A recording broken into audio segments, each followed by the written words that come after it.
Good morning and welcome to the Core Connection. I'm Mira Rubin here with you on Enlightened World Network.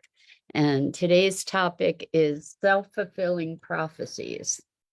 And this is really to talk about how we in our fear, for instance, of abandonment, we create situations where we get to experience the very thing we feared, making a self-fulfilling prophecy. And so we get to take a look at that together. And before we get started, good morning, Rosalind. Welcome. I don't know what was going on yesterday with the Facebook comments, but it's great to see that they're working today. It's great to be here with you and everybody else who's joining us. Before we get started, good morning, Bernadette. Welcome. Great to have you here. Before we get started with our conversation today about self-fulfilling prophecies, let's take a minute or two to get present. So let's take a deep breath in through your nose and hold it. And imagine clean, crisp oxygen flooding your lungs, flowing into your bloodstream, nourishing all your cells, all your organs, bringing vital life energy to your body and being. And as you exhale any tension, stress, negativity, fatigue. And now let's take another deep breath in through your nose and hold it. This time, imagine brilliant, bright light lighting you up from the inside out, illuminating, electrifying, and energizing all your cells, all your molecules, your electrons, creating a brilliant beam of light and energy from your heart out into the world. And as you exhale any remaining tension, stress, negativity, fatigue. And now let's press our palms together and vigorously rub your hands together to feel all those sensations, the friction, the pressure, the temperature, and the tickling and tingling when you stop, and allow all those sensations to bring you present right here, right now, into this remarkable physical form that enables you to experience life.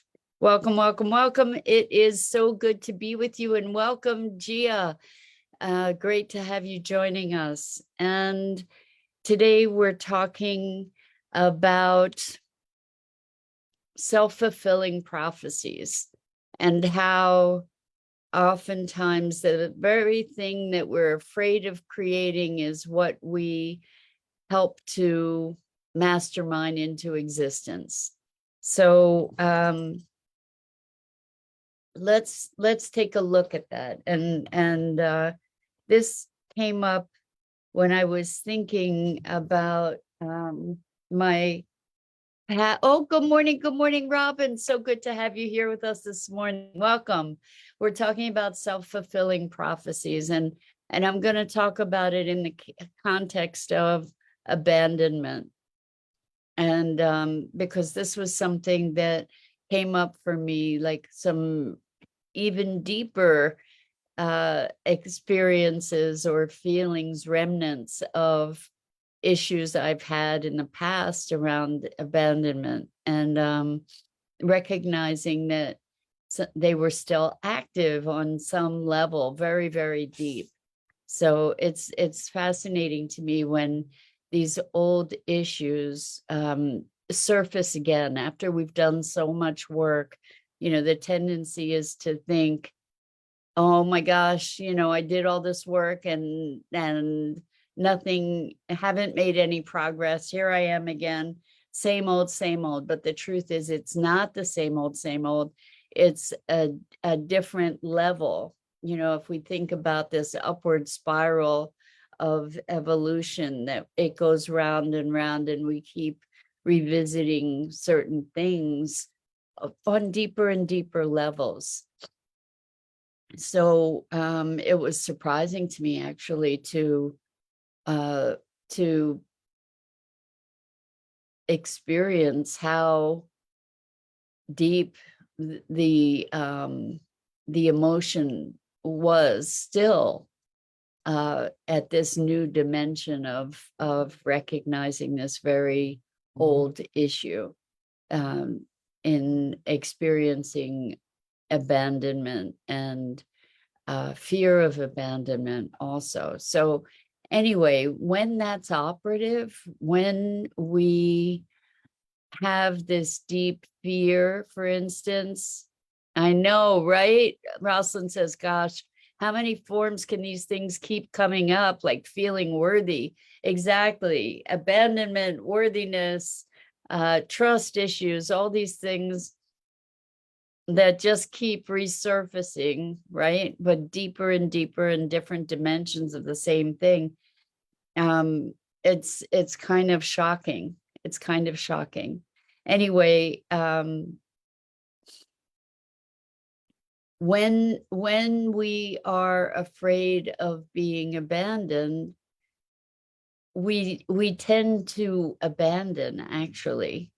We often do the behavior that we're afraid of, in this case, so that we don't get done to, so that at first sign of any kind of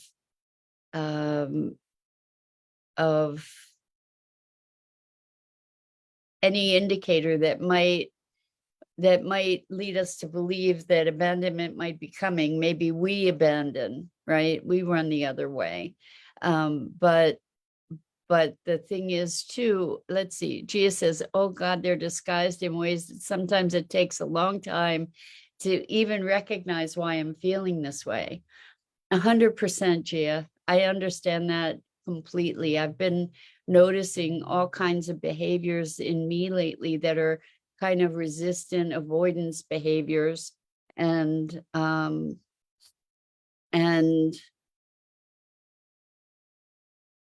I didn't, it's been digging deeper and deeper to be finding out what's underneath it. It's been really interesting to discover or try to discover. It's been elusive and it keeps going deeper, so like this abandonment thing came up and was a huge surprise to me. And Bernadette says, when we ourselves abandon, is it not for self-protection? Yes, Bernadette, 100%. Hello, Laura. Welcome to have, it's wonderful to have you joining us. I don't think I've seen you here before. It's great to be here with you. So when we ourselves abandon, is it not for self-protection? Well, it is, but it's often in the face of a threat that we're projecting. So when we have fear of abandonment, for instance, then we're always looking for clues that might be able, that we could interpret as something that would indicate impending abandonment. And it may or may not be there. Rather than addressing it, the tendency would be to do the very thing that we're afraid of. And also, when we have that fear, what we're doing is we're projecting that frequency that people who abandon would be tuned into and be able to pick up and show up to fulfill that, to balance that frequency, so to speak. Like there's like a magnetism, I believe, at least, and that's a belief. It may or may not be true, but it's a working hypothesis. But we project, my experience validates, whether it's true or not so far, my experience validates that we broadcast. And when we broadcast a fear of abandonment, what we're doing is sending out this frequency that's saying, hey, fear of abandonment, come here, kind of thing. And then we can create the very circumstance that would cause us to be abandoned. So maybe what we do is attract somebody who would react to our behaviors or our openness or our communications in such a way that ultimately they reject. Maybe it's a hard thing to discuss, actually, because it exists in an other than material realm, but it seems to play out so frequently, on so many different levels, that there's some kind of dynamism I've seen. So here's an example. I had a friend whose father was an alcoholic, and so they were intent upon not being involved with anyone. Wonderful to have you here with us, Bernadette. You have a great day. Thanks for joining us. Who was intent upon not being involved with anybody who had any kind of addictive personality at all. And she was very rigorous about this. And she married someone who filled the bill really well. He was a successful executive at a company. Anyway, not long after they'd been married, he developed a drug problem. And the very thing that she was afraid of was manifest. Now, I'm not saying that it was her fault, but in a way, like, that fear ended up creating sort of a self-fulfilling prophecy. The fear that she would end up with somebody who was addicted attracted somebody that was a latent addict. And it's not that we do this consciously, because who would do that consciously? It's not that we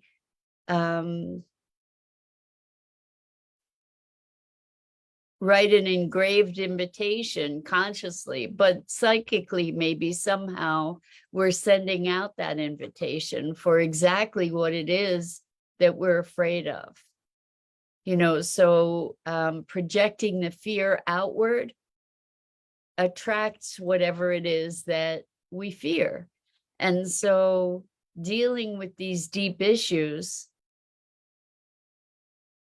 is our best defense, actually, because, like Bernadette says, when we ourselves abandon, isn't it for self-protection?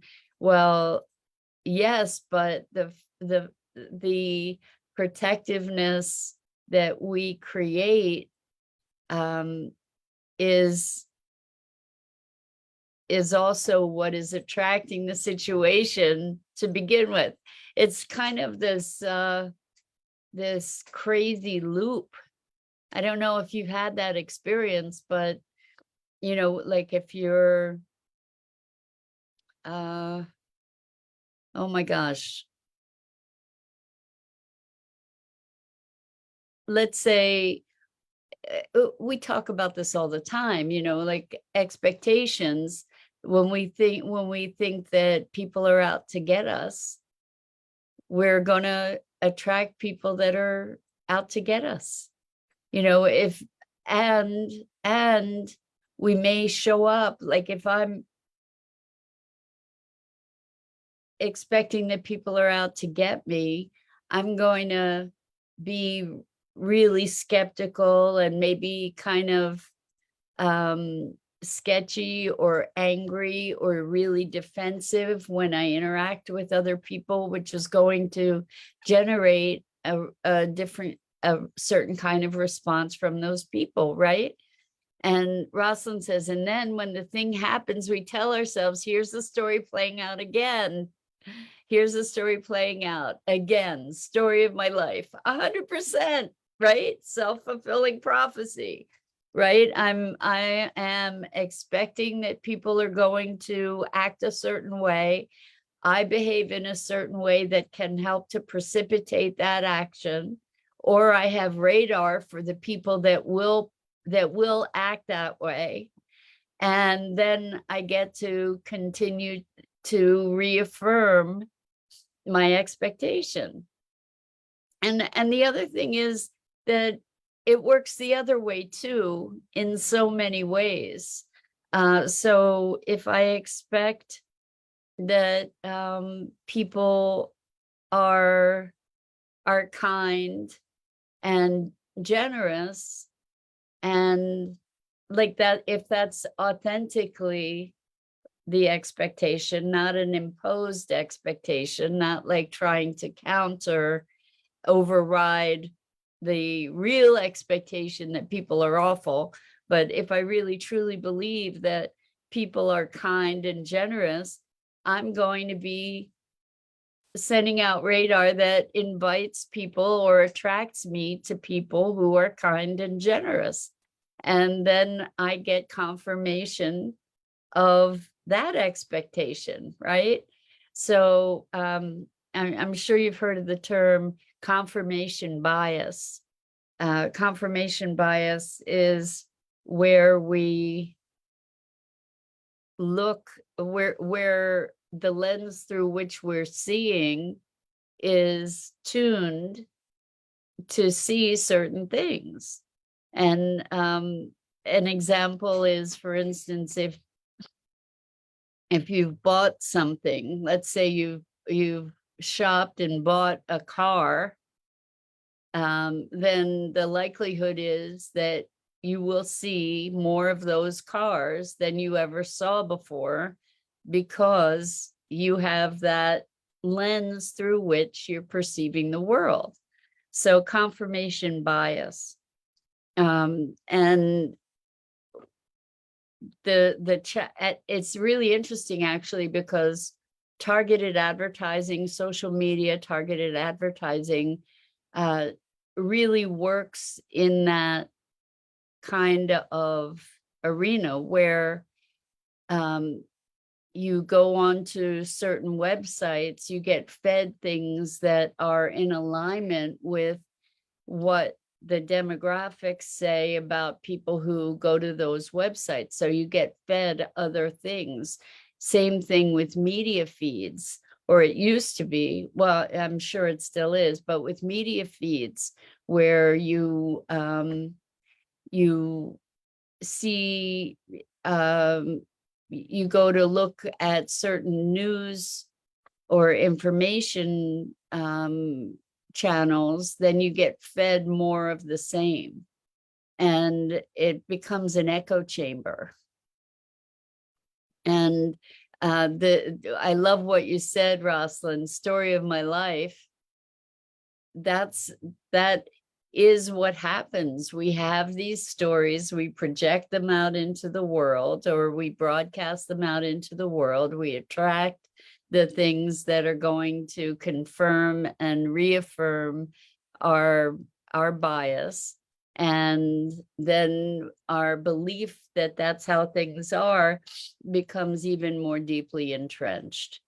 So it's fascinating to me. It's interesting, on Amazon, well, not just Amazon, I guess it works even like with Netflix or and Amazon Prime Video, these different platforms that are collecting information about you. Wherever there's targeted advertising, it's like, well, you bought this and you might like this because of your choices, you might enjoy this. And a lot of us opt into those kinds of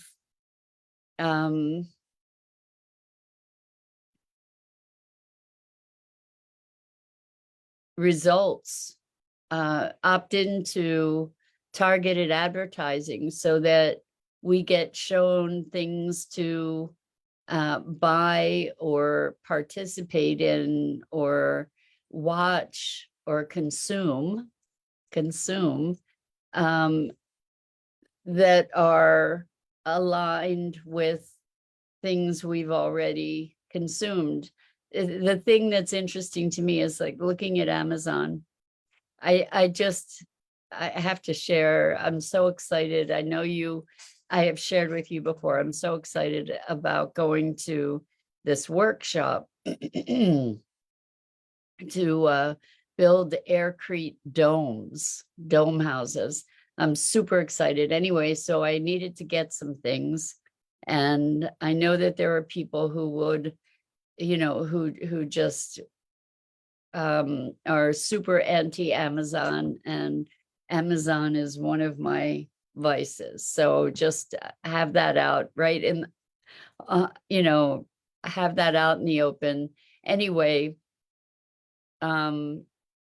because I'm able to find these things that I need all in one place.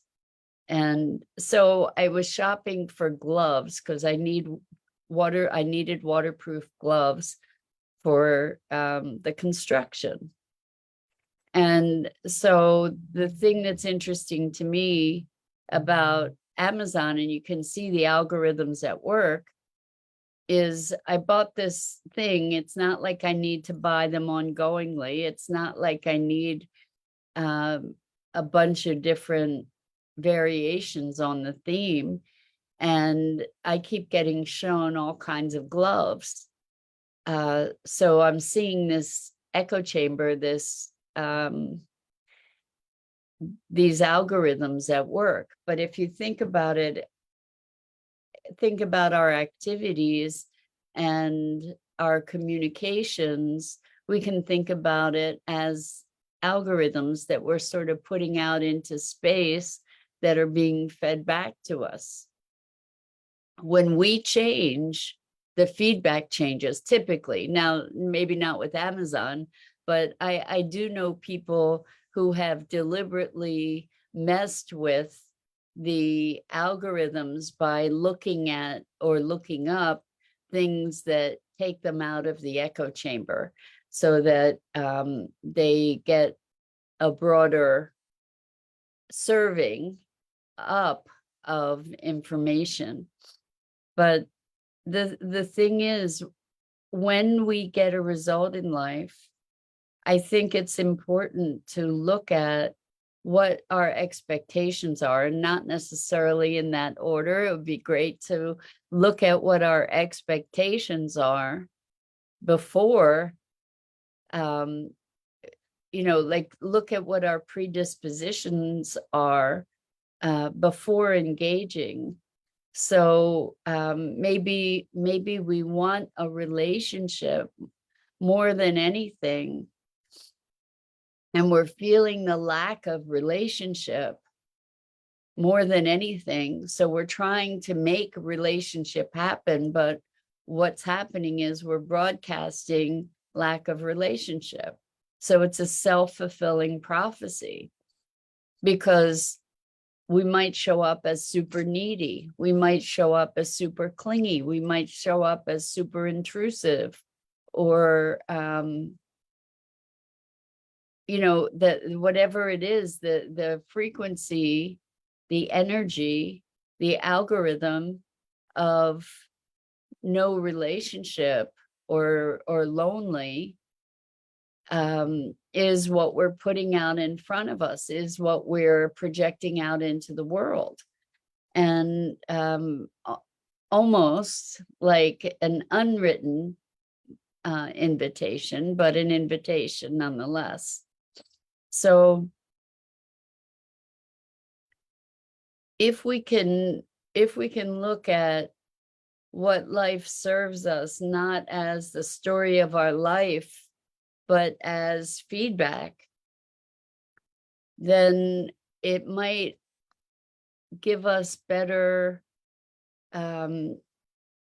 capability to adjust ourselves or to recognize what would be valuable within ourselves to adjust.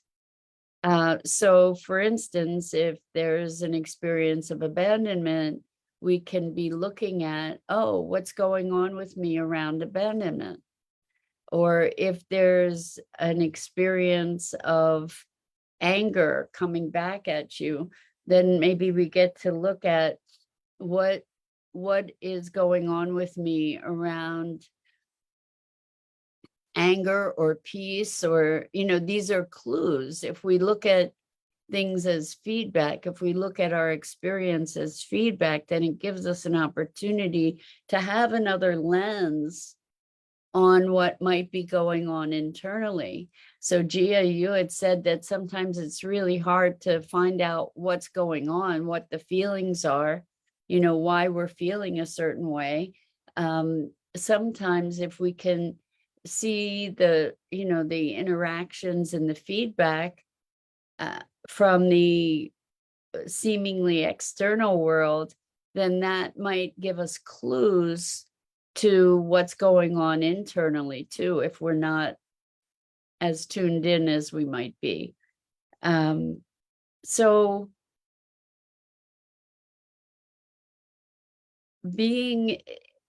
oftentimes we can see things better in hindsight, and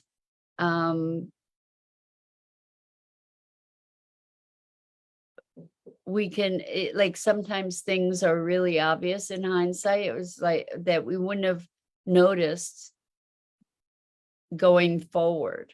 I'm not advocating spending our lives looking backward, but if we can give ourselves the freedom to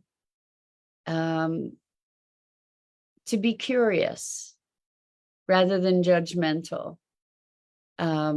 So when the thing happens, rather than to say, here it is playing itself out again, we can say, oh, interesting. There's something that could use some attention. There's something that is calling to be healed. That's what I notice about these emotions as they arise, is that they're calling to be healed. So reprogram and then infuse with new ideas, maybe deprogram and infuse with new ideas. Simply taking on a new idea can feel disrupting. So reprogramming is the awareness. Interesting. I think we might use the word reprogramming in a different way, but taking the awareness and then actively creating new perspectives, that's reprogramming for sure. When it's understood, the old idea doesn't hold water anymore. This is still Rosalind. So do we even need to conclude why it's happening? You know what, Rosalind, I'm right there with you. The why, oftentimes it's a useless question. If we look at maybe how is maybe more useful, but once it's understood and the old idea doesn't hold water anymore, why even continue with it? Let's just be enjoying the fact that it doesn't hold water anymore. And Gia says, I agree totally. The internal alignment or inner work has definitely helped me, is helping me. This is how I attracted your show and learned more about myself, as I believe we are at one at some level. I agree, Gia. I believe we are too. I see you as reflections of me and me as reflection of you, for sure. I see that in my clients as reflections of myself and myself as reflections of them. We are all one. We truly are all one. And as we connect more deeply to that truth, life becomes so much richer, at least in my experience. And I would venture to say that that would be true universally. That's a hypothesis again. But anyway, that's it for today. I am so grateful to you for your engagement. As always, in these conversations, you really enrich my life and my mornings. I am just so delighted to have the opportunity to start the day with you. I'm Mira Rubin. This is the Core Connection. And I go live here each weekday morning on the Enlightened World Network Facebook page and YouTube channel at 9 a.m. Eastern. And I invite you to check out the other awesome programming on Enlightened World Network, EWN One with the Earth, Enlightened World Living. And until next time, which I hope is soon, so much love to you.